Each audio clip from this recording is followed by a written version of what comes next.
प्रणिपात भक्तगणों, हर रोज एक श्लोक में जुड़ने के लिए धन्यवाद। आज हम सुनेंगे अध्याय 2 श्लोक 5। गुरून् हत्वा हि महानुभावान् श्रेयो भोक्तुं भैष्यम्पिह लोकैः हत्वार्थकामांस्तो गुरूनिहैव भुज्य भोगा रुधिर प्रदिग्धान। हिंदी अनुवाद।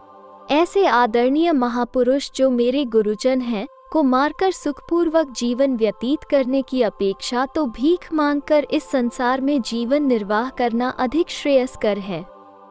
यदि हम उन्हें मारते हैं तो उसके परिणाम स्वरूप हम जिस संपत्ति और सुखों का भोग करेंगे वे रक्तरंजित होंगे। विस्तार से स्पष्टीकरण। ये कहना तर्क संगत होगा कि अर्जुन को अपने जीवन निर्वाह के लिए साम्राज्य प्राप्त करने हेतु युद्ध करना चाहिए, किंतु अर्जुन यहाँ इन तर्कों का खंडन करता है। वह कहता है कि वह ऐसा जघन्य अपराध करने की अपेक्षा भीख मांगकर जीवन निर्वाह करना पसंद करेगा। आगे वह ये तर्क व्यक्त करता है कि यदि वह युद्ध लड़ने जैसे जघन्य अपराध में संलिप्त होकर अपने आदरणीय वयोवृद्धों और बंधु बांधवों का वध करता है तो उसकी आत्मा उसके इस कृत्य के फलस्वरूप प्राप्त होने वाली सुख संपत्ति और सत्ता का सुख भोगने की अनुमति नहीं देगी। शेक्सपियर के मैकबेथ नाटक में एक ऐसे उदाहरण का उल्लेख किया गया है कि अपराध बोध से ग्रस्त मनुष्य अच्छी निद्रा का सुख प्राप्त नहीं कर सकता।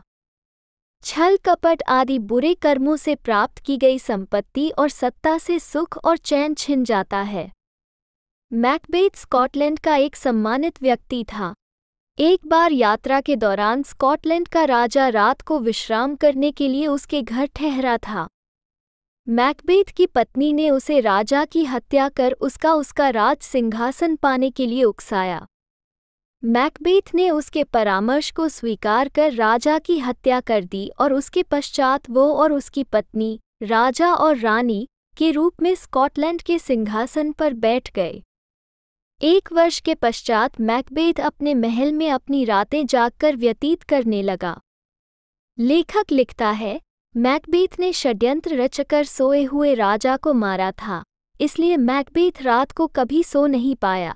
रानी बारंबार अपने हाथों को साफ करते हुए दिखाई देती थी ताकि उसके रक्तरंजित हाथों पर लगे रक्त के धब्बे धुल जाएं।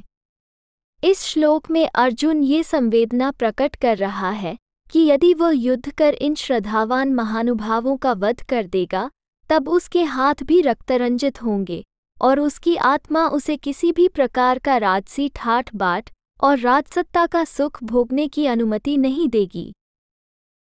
हर रोज एक श्लोक में जुड़ने के लिए धन्यवाद। आपका दिन शुभ और मंगलमयी हो। हरे कृष्णा, हरे राम,